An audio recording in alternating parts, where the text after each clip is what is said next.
géwél ji naay garmee xewle gawlo ji naay garmee xewle jël ji naay garmee xewle gawlo ji naay garmee xewle. Mesdames et messieurs, exclusivité, une information bu graaw, information de taille. Lan moo xew à quelques jours du Grand Bégué dañu ma souffler à l'oreille ne ma Pape Diouf est à Paris pour 24 heures, juste pour 24 heures. Retenez bien, Pape Diouf est à Paris pour 24 heures, juste pour benn affaire bu mu war a def. Lan lay def loolu dinañ ko xam après. Il n'est pas au courant que je suis à Paris, mais dinaa ko fekk ci hôtelam surprendre ko maak moom ñu waxtaan échanger ak moom ci la nga xamante ne moom lay waajal muy le Grand Bégué à l'accord Hôtel Arena Paris-Bercy le 13 octobre prochain. Topp leen. À quelques jours du Grand Bégué, j'ai reçu l'information comme quoi Pape Diouf est à Paris pour 24 heures. Juste pour 24 heures. Lan lay régler lan moo xew 24 heures rek lay def Paris génnaat dem fi nga xamante ne moo di Dakar dañu ko fekk bett ko ci fi nga xamante ne moo di hôtelam xoolal Pape Diouf mi ngi nii di rempli mais grand. mais rakk ji cee. mais grand j'ai appris que tu es à Paris. dëgg la pour 24 heures. dëgg la mais yow jinne nga di. mais lu xew. noo xamee ne maa ngi fi. mais looy def Paris juste pour 24 heures à quelques jours du Grand Bégué. maa ngi leen di nuyu yéen ñi nekk partout dans le monde maa ngi leen di ziar ku ci nekk fa nga nekk fekk naa la fa jox la loxo tatagal la sargal la di la nuyu. mais nag grand maak yow. du ma la am à quelques jours du Grand Bégué te tooguñu waxtaan. ndeysaan ma bëggoon ñu ànd dem toog waxtaan. no problème événement bi nga xamante ne adduna yëpp ñoom ñoo koy waajal. amul benn problème amul benn problème. all right ayca bismillah. comme ni ngeen ko xamee à quelques jours du Grand Bégué événement bi nga xamante ne adduna yëpp ñoo koy xaar événement bi nga xamante ne fépp fu sénégalais nekk à travers le monde yaa ngi koy waajal ñu nar a daje le 13 octobre fi nga xamante ne moo di Accor Hôtel Arena Paris-Bercy avec le leader de la génération consciente. Information bi xam ngeen ko Pape Diouf dugg na Paris tey juste pour 24 heures loolu mënuñu ko woon ñàkk ànd ak moom waxtaan ak moom Pape maa ngi lay nuyu. Thierno maa ngi lay fay bu baax.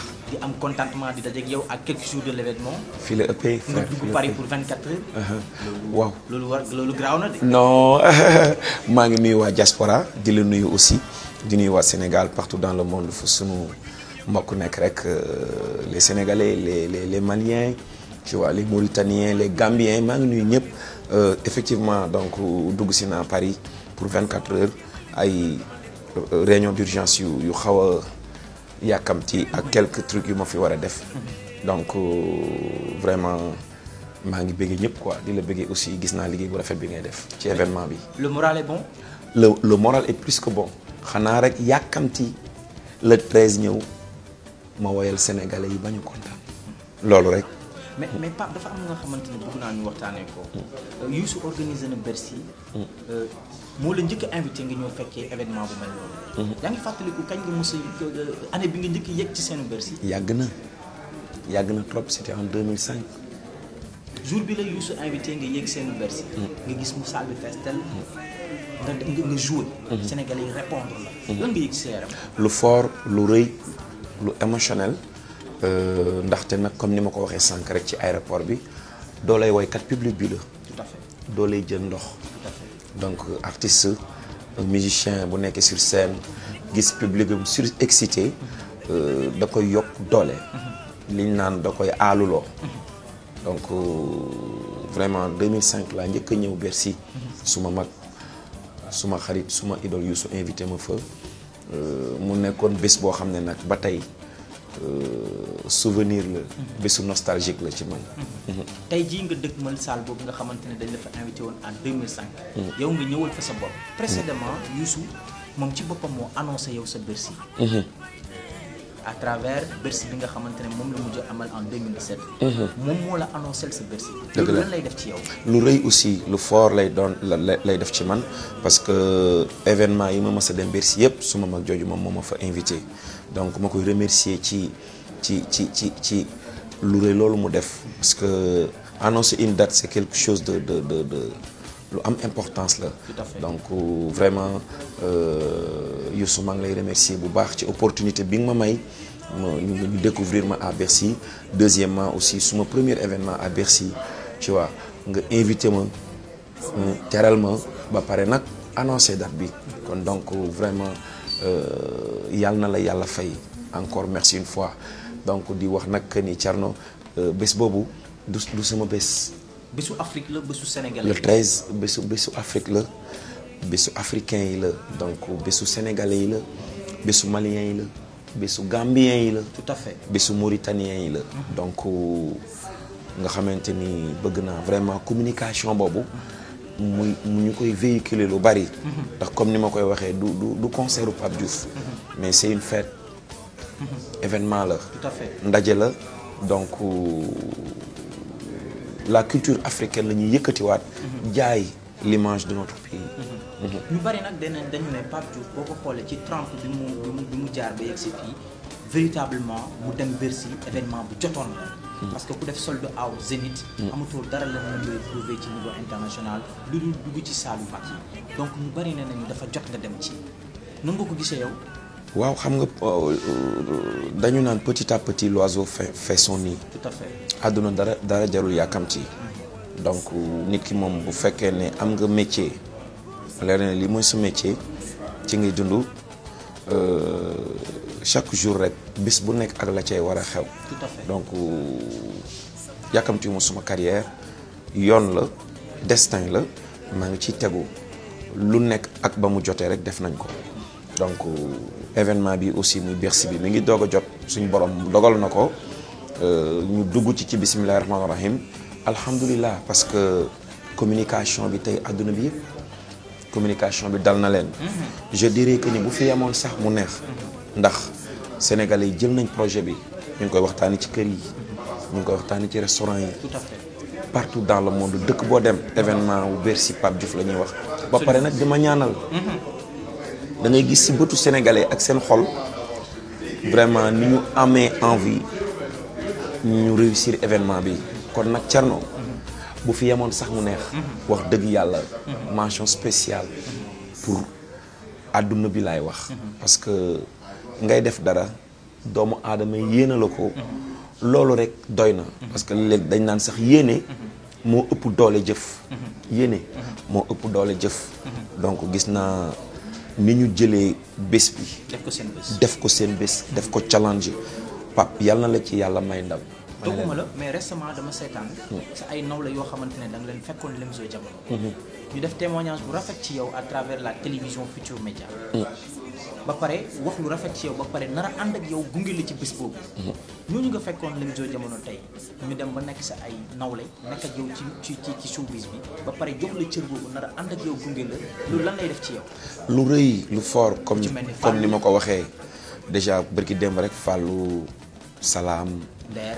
Ndeer ñëw nañu répétition ma koy rafetlu trop parce que sumay mag lañu ñoom laa fekk Lemzo Jamono ñuy suma ay maître tey ku mel ni Mamadou Lamine Maïga mi ngi Italie ku mel ni Amath Samb ku mel ni nag suñu maître Lamine Faye donc tey ay Moussa Traoré Alié Diagne avec toute l'équipe du Lemzo Jamono donc bés boobu ñoom seen bés la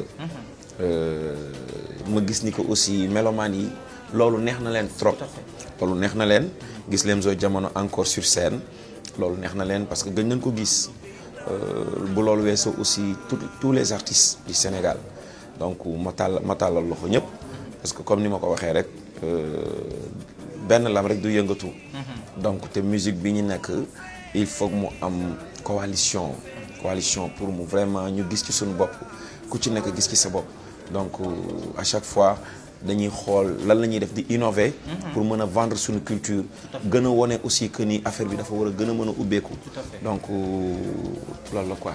est-ce que tey jii mën nañu xaar ci Pape Diouf dans l'avenir ñu gis ko mu def duo album parce que gisoon nañu Youssou Ndour ak Omar Pène ñu def ëllëg si biir mu nekkoon lu melomaan yi rafetlu mu nekkoon lu am solo tey jii mën nañ ko xaar ci Pape Diouf mu def ko ak beneen artiste bu nga xamante ne ràññee nañ ko ci Sénégal mais album bu demee noonu mais bien sûr musique la lu jóge ci xol dem ci xol la. tout à fait Thierno musique la musique c'est pas une guerre la musique de concurrence il faut ñuy bañ a jum ci loolu déedéet liggéeyal nag maintenir ce public liggéeyal convaincre ce public et je dirais que ni léegi même le public bi am léegi benn la léegi parce que musique la boo defee dara bu ñu nee ndeysaan rek yërmande la ki naan ndeysaan di la déglu wala li nga xamante ni daf lay neex ci sa xol loolu àndul ak agressivité loolu àndul ak maanaam bojjante loolu àndul ak defante lu ñaaw loolu àndul ak xeex ak xuloo parce que musique la ndax bu njëkkoon di nga am problème nga déglu benn morceau mu mel ni yow lii da nga ko dund yow lañ ko bindal problème boobu nga amoon mu wàcc di nga gis ay réew jotee wala ñaari nit jotee musique defar ko woy defar loolu da nga gis koo xamante ni maanaam jaar na ci yoon woo xam ne baaxul musique andiwaat la ci ay paroles donc musique faut pas ñu nangu mu nekk une guerre déedéet musique jàmm la rek game la game nag foo entertainment la dañu gis sa rakk yi nga xamante ne ñoo topp ci sa ginnaaw ku ci mel ni Tarba Mbaye ku ci mel ni Sidi Diop ñoom ñëpp ñu def benn coalition nekk ci sa ginnaaw nar a ànd ak yow gunge la ci événement bu mag bi nga dëkk ma la naka ngay dundee loolu ñoo xamante ne say rakk la ñu ànd ak yow.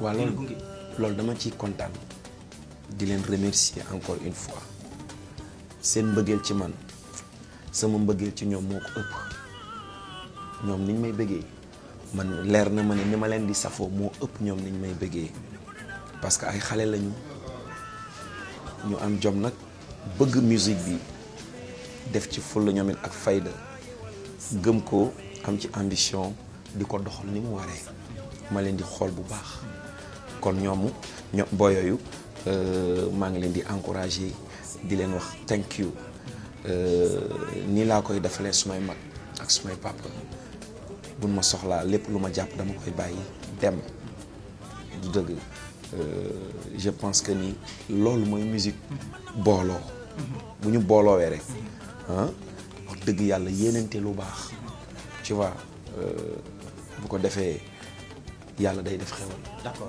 Pape balaa may bàyyi dama lay bàyyi nag nga wax ak sénégalais yi nga xamante ne ñoo lay seetaan nga lancer leen un dernier message pour le 13 octobre à l'Accor Hotel Arena mu nekk bés bu nga xamante ne encore une fois dama koy fàttali bésu àdduna la bésu Afrique la bésu Sénégal donc yow laay bàyyi nga lancer message boobu avant ñu clôture. waaw salaamaaleykum la diaspora salaamaaleykum àdduna bi sax laay wax di leen wax jërëjëf d'abord. dama naan bu fi yemoon sax neex na ndax tey événement bi yéen ñëpp ko porté ñëpp a jël événement wu Bercy bi def ko seen événement wu bopp yéen a ngi ñaan maa ngi koy gis yéen a ngi may lancer ay message maa ngi koy gis yéene ji ëpp na bu ngeen sañoon waxuma la Bercy Wembley lay doon wala Stade de France waaye nag dafa fekk àdduna lu jot rek day yomb kon seen taxawaay rafet na àdduna bi yëpp ñu ngi waxtaane Bercy bi xale bi dooru juddu sax yëg ne na Pape Diouf war na dem Bercy suma mbokk artistes yi suma mbokk yi xarit yi soppe yi am di jàmm yi la sous-région ñëpp a ngi ñëw di ñu support kon gàcce ngaalaama jërë ngeen jëf mais nag dañu ne un Bercy blanc mooy xew-xewu jàmm ndax ku xam Pape Diouf ak sunu concept muy la génération consciente jàmm rek la ñu woote te ci jàmm rek la ñuy dox kon nag événement bi yéen a ko moom ñu bëgg ngeen ñëw te ku ñëw ci kàttanu yàlla tu vas jamais le regretter di nga fa fekk son di nga fa fekk lumière di nga fa fekk spectacle dara luy nuroog doy di duñ ko fa def incha allahu rabbi lépp dinañ ko def ci yar ak teggin rigueur jom représenter Sénégal waaye nag bés bi jigéen ñi bëgguma kenn mën leen ci ndax lu jigéen bokkul neexul te nag yéen a ko moom vous les femmes jërë ngeen jëf. mbokk yi comme ni ngeen ko xamee dañuy dugg si woon Paris fekk fi ki nga xamante ne moo di Pape Diouf mu dugg fi pour war a def 24 heures juste 24 heures pour les derniers réglages avant le grand béguet mu nekk événement bu nga xamante ne événement bu exceptionnel la nar a doon événement bu nga xamante ne encore une fois ni ma ko waxee Afrique ñoo ciy daje événement wu Afrique la événement wu musique sénégalaise la on a besoin de rehausser le drapeau du Sénégal on a besoin de rehausser li nga xamante ne moo di musique sénégalaise à travers Accor Hotel Arena Paris Bercy Youssou di idolam di magam moo ko tàmbali di def événement boobu ba tey jii moom mu def événement boobu donc je pense que li ñu doon li faral wolof yi di faral di wax ne naan bu njàpp yàggee nga war a feeñ loolu moo feeñ tey dafa jot Pape Diouf dugg fi nga xamante ne moo di Accor Hôtel Arena Paris Bercy te man for naa ci wewu béy ne événement la bu nga xamante ne invité surprise yi nar a jóge ci yeneen dëkk yi nga xamante ne du Sénégal bugguma dévoiler ay tour mais je vous garantis que vous allez vivre un spectacle inédit, un spectacle exceptionnel, un spectacle riche en son et lumière avec le leader de la génération consciente. Mesdames et messieurs, on se donne rendez-vous le 13 octobre à l'Accor Hôtel Arena pour un spectacle grandeur nature. Merci beaucoup. Fanying fay